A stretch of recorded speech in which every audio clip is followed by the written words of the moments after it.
So in this lecture, we will look at the concept of interest. Now, interest is a compensation that you pay for the use of someone else's money, okay? Or a compensation that is paid to you for making your money available for someone to use. So, for example, if you walk into any bank facility and you want to start your own business, so you go in for a loan. When you enter and you ask for a loan, for example, 15,000 cedis, they will give you that loan for a period of time. So you may take the loan for a period of 2 years. The expectation is that at the end of the 2 years, you will pay back the 15,000 and then something extra, which we call interest. And that extra money you are paying, which could be, for example, 3,000 cedis, is the compensation you are paying to the bank for making money available to you, which is not yours. So you are paying the bank a compensation for giving you access to money to use for your business, which was never yours. The money wasn't yours. And you return that money with extra, I would say, I want to call it like a fee for taking that money. And the right word for it is interest. So you pay back the entire 15,000 cedis you took and the extra 3,000, which in this case becomes the interest component, right? So there are two main types of interest. We have the simple interest and then we have the compound interest. So we start by looking at simple interest and how it plays out. Now, simple interest, the growth of the money is linear. So in this case, for example, look at this example, right? Before we go into the example, let's look at the formula for calculating the amount of simple interest of any amount of money you invest or any amount of money you take a loan for. So in the previous example, I used the example of taking a loan. You can also have your money, which you may not have pressing need of right now, and you want to keep somewhere. So instead of keeping the money under your bed, you can walk into a financial institution and let them know that, well, I have this money. I'm in school now. When I'm done with school in the next 3 years, I want to start my business with it. So let this money be kept in the bank for the next 3 years. So maybe you have like 2,000 Ghana cedis. You walk into a financial institution, you deposit the money there, and then after 3 years, you go back for your money to start your business. Now, over that 3-year period, you put in 2,000. After 3 years, when you go to the bank, they will give you more than 2,000. They will not just take 2,000 and put it in your hands. Then it would have been better if you had kept the money in your house. So when the 3 years has passed and you're done with school and you now want to start your business and you're going for the money, you will get an amount of money which is more than 2,000. So they will give you your 2,000 and extra money. That extra money is an amount of interest that is being given to you in compensating you for not using your money 3 years ago, but keeping it with the bank over the next 3 years. Because whilst your money was with them, they got to use it for anything they want to until you're ready to come for your money. Now, to talk about simple interest. Now, for simple interest, when we talk about interest, one important factor we need to consider is what we call the interest rate. So it's what we call the interest rate. So if I go to put my money in a bank and at the end of the period of keeping the money in the bank, I'll get more money than I put in, how much more will I get? So there's a rate, a percentage that is used to calculate on your money to determine how much more you should get. And that percentage is called an interest rate. It's quoted in percentages. All right. So to calculate the simple interest of any amount of money invested for a period of time, you need three main components. You need P. P is called principal. Now, principal is in the case of an investor, principal is the amount of money you go and give to the bank to keep for you for a period of time. R here is for rate.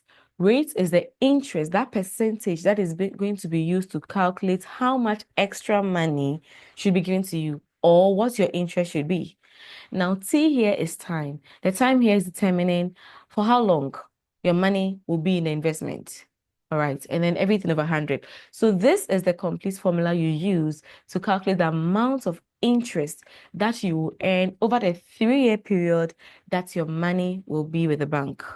All right. So the first type of interest is called a simple interest. And this is the formula for calculating the simple interest. Example, An individual invests 2,000 at an 8% annual interest rate for 3 years. Find the interest earned. So put yourself in place of this individual. You invest 2,000 cedis and the rate of investment is 8% annually, and you are investing for 3 years. So it means that wherever you're keeping your money, you are putting your money in that company for 3 years. So the question you're asking yourself is, over these 3 years, how much more extra money will I get apart from the 2,000 that I have kept in, which I will get by all means? So to calculate this, you are using the simple interest formula, which is P times R times C over 100. I've already explained what these variables mean. Now, in this example, the individual invests 2,000. So the amount of money he's putting in, which we are calling the principal, is 2,000. Now, the rate of interest is 8%. So we have R to be 8. And the time involved is 3 years. So we have T to be 3. T is mostly quoted in number of years, okay? All of 100. So when we put all of these in a calculator, we are having 480 cedis, which means that when I go to put 2,000 cedis in, for example, a bank, and I'll earn interest of 8% over 3 years, at the end of the 3 years, I'll be giving my 2,000 plus extra 480 cedis. So my amount of interest is 480. So here's another example. An individual takes a loan of 5,000 cedis at an annual interest rate of 6% for 4 years. Find the total amounts payable. So this question is a bit different. And this is an example of a loan, not an investor. So you are going for money, going to ask for money to use. You are going to borrow money, okay?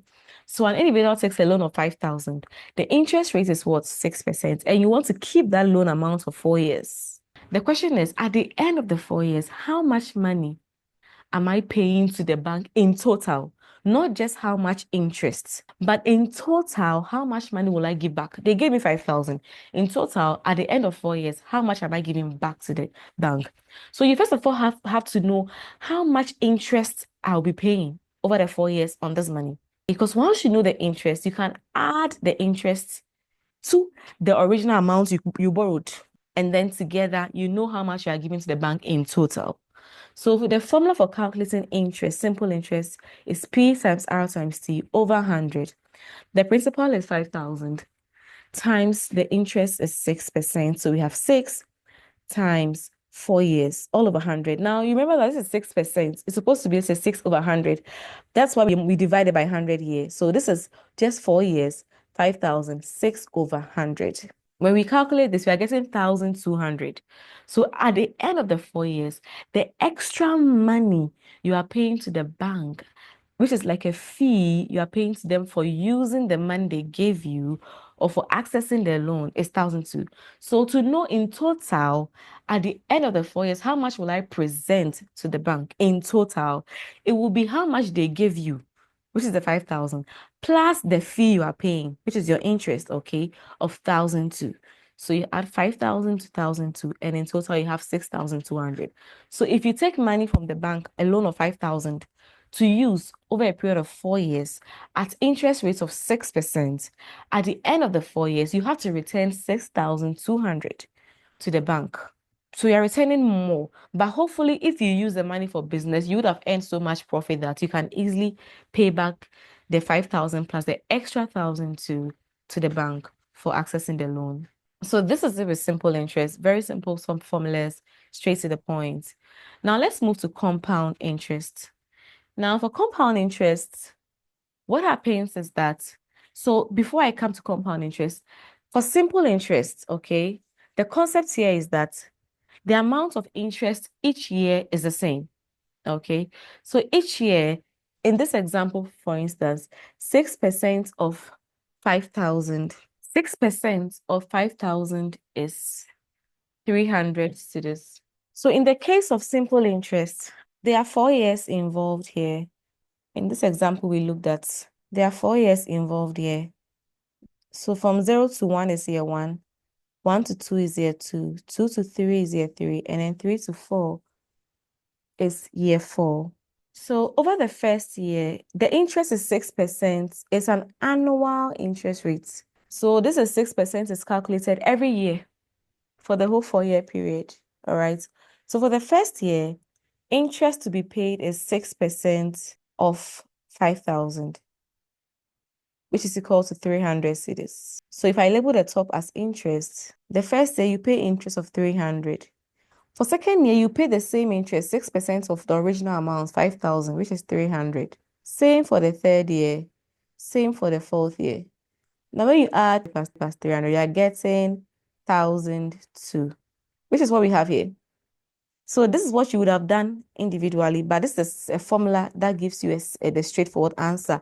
Because for instance, if you are dealing with about 20 years, are you now going to find the interest for each of the year and sum? So the formula makes things simple, but this is the rationale behind the formula. The fact that you are paying interest of 300 for every year and it accumulates to 1,200 for the whole 4-year period.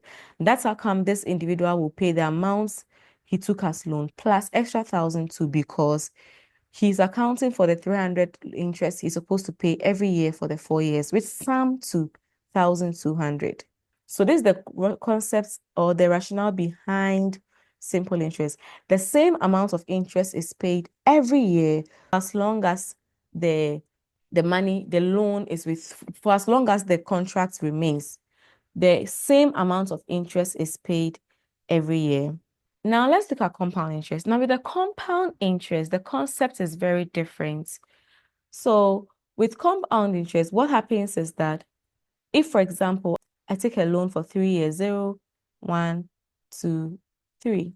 The loan amount, using the previous example, is 5,000. Interest is 6%. So within the first year, the interest that will accumulate on this loan is 300 cedis.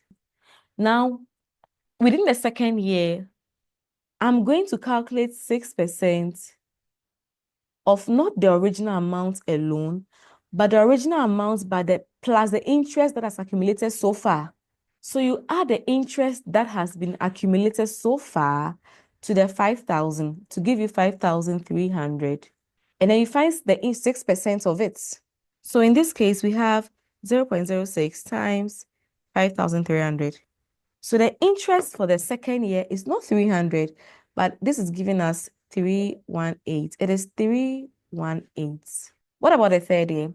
So for the third year, this period, what's the interest? It's going to be 6% or 6 over 100. Is it this 5,000? No. Is it this 5,003? No. But it is what we have, the original amount plus the interest that has arisen so far, okay? So you take this 5,000, add 300, add 318, and that's giving us what? 300 plus 318 plus 5,000, and that's giving us 5,618. So you're finding 6% of this amount, which is the original 5,000 you borrowed, plus the interest accrued in the first year, plus the interest accrued in the second year. So we have 0.06 times 5,618, giving us the interest in the third year is going to be 337.1 because 6% of this is 337.1. So the difference between simple interest and compound interest is that for simple interest, you earn the same amount of interest year on year. But for compound interest, the amount of interest changes. It increases as the years go by because you calculate interest the first time on the original amount. Then whatever interest you get, you add it to the original amount. And then the second year, you calculate interest on original amount plus interest accrued so far. So please take note. Right. So once again, we have a formula to make things very easy for us. If you borrow money or invest money, okay, which we know that amount you borrow or invest is your principal. R is your interest rate. And N here represents the number or the period. Okay, so if you borrow the money for 4 years, N will be equal to 4. And if it's at interest rate of 6%, R will be equal to 6. Okay, so R is not 6 over 100. Please take note. R is simply the number of the percentage. So if it's 6%, then R in this example, in the formula, if it's equal to 6%, then R in the formula is equal to 6. So this is the formula to find the total value. So if I borrow an amount of money over a period of time, this formula will give me the total amount I must pay back, which is the amount I borrowed plus the interest accrued over the period. Okay, this formula gives you the total amount you must pay back. The simple interest formula will give you the amount of interest. Then you add it to the original amount. But the compound interest is giving you the total amount once and for all. Okay, how much you pay back in total at the end of the period. Right. So example, a tech store invests 2,000 at 10% compound interest rate. So a tech store invests 2,000 cedis at a 10% compound interest rate per year. Find the value after 3 years. So to find the value after 3 years, you invested 2,000. You want to know what is the value of my 2,000 after 3 years. So you want to know the total amount after 3 years. So because it's 10% compound interest, we are using this formula. So total amount after 3 years is the amount invested, which is the principal, times, let's write it here. In this example, we have 2,000 times 100 plus R is the interest, so 10, okay, all over 100. Raised to the power, n is equal to number of years, so n is equal to 3. Right, so if you come down here, you're getting 2,000 plus 110 over 100 raised to the power 3. And this is what we have here. So whatever is here is the same as what is here. So we can do our calculations here to get a final answer of 2,662. So when you invest 2,000 at 10% compound interest for 3 years, at the end of the period, you will get back 2,662. Now, my question is, what if I wanted to know how much interest would I have earned over the period? It's simply taking this final amount. So the interest over the period will be taking the final amount, 2,662, minus the original amount invested, which is 2,000, and that is going to be 662. So that means over the period of 3 years, you earned extra money of 662, in addition to your 2,000, which you invested. Now, one more example, an individual invests 3,000 at 8% compound interest annually. Now, when you see compound interest annually, it means that this interest is being calculated yearly on a yearly basis, okay? All right, so an individual invests 3,000 at 8% compound interest annually for 3 years. Find the final amount. So we take the formula, which is, as we've discussed already, total amount being equal to P times 100 plus R over 100 all to the power n. All right. Yeah. So in this case, we have principal being equal to 3,000 times 100 plus interest is 8%. So 8 all over 100 raised to the power n. N is equal to 3. So we have it here like this. Now, if you add 100 to 8, you have 108 over 100, okay, raised to the power 3. So this is simplified to get 3,000 times 108 over 100 to the power 3, right? So when you simplify this, you are getting 3,000 times 1.2597, and that should give you 3,779.1, which you have here. So if an individual invests 3,000 at 8% compound interest every year for 3 years, at the end of the period, you put in 3,000, but you will get back 3,779.1. So then what's the amount of interest I earned over the 3-year period? It's going to be the final amount, which is 3,779.1, minus the amount invested, which is 3,000. So my interest earned over the period is equal to 779.1.